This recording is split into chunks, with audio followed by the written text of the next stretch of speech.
ধারাবাহিক অনুরাগের ছোঁয়াতে খলনায়িকা মিশকা অর্থাৎ অভিনেত্রী অহনা দত্তের কিছুদিন আগেই দেখা গিয়েছিল মৃত্যু ঘটেছে। মূলত যেটা জানা গিয়েছে, যেটা জানা গিয়েছে অহনাকে দেখা যাচ্ছিল না ধারাবাহিকে। মূলত ছবির কাজেই ব্যস্ত হয়ে পড়েছিলেন তিনি। রাজ চক্রবর্তীর আসন্ন ছবি, যেখানে একটি গুরুত্বপূর্ণ ভূমিকায় দেখা যাবে অহনাকে। বাবা ছেলের সম্পর্কের সমীকরণ নিয়ে এই ছবি। এখানে রাজের এই ছবিতে মিঠুন চক্রবর্তী রয়েছেন। মিঠুন চক্রবর্তীর ছেলের ভূমিকায় দেখা যাবে অভিনেতা ঋত্বিক চক্রবর্তীকে। তারই স্ত্রীর ভূমিকায় দেখা যাবে, অর্থাৎ মিঠু চক্রবর্তীর বৌমার ভূমিকায় দেখা যাবে এখানে এই ছবিতে অহনা দত্ত। সেই ছবির শুটিং শেষ করেই আবার তিনি ফিরছেন অনুরাগের ছোঁয়ায়, এমনটাই জানা যাচ্ছে।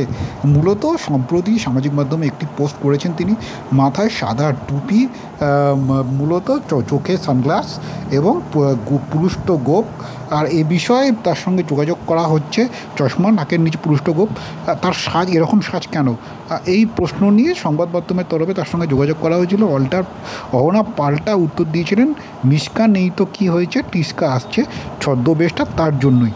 অর্থাৎ তিনি আবারও ধারাবাহিক অনুরাগের ছোঁয়ায় আসছেন। দিন কয়েক আগে যেখানে দেখানো হয়েছিল দাপুটে খলনায়িকা অহনা মারা গিয়েছেন, কিন্তু শত্রুর কি এত সহজে বিনাশ হয়? তাই নতুন রূপে নতুনভাবে ফিরে আসবেন টিস্কা।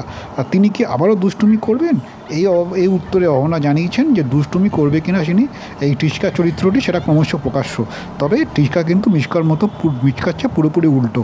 সাজেও নাকি সেই কারণে পরিবর্তন। সব মিলিয়ে টিস্কা আবার নতুন কী রূপে ধরা দেন অনুরাগের ছোঁয়াতে, অহনা টিস্কা রূপে আবার কী রূপে ধরা দেন অনুরাগের ছোঁয়াতে, তার জন্য দর্শকদের অপেক্ষা করতেই হবে।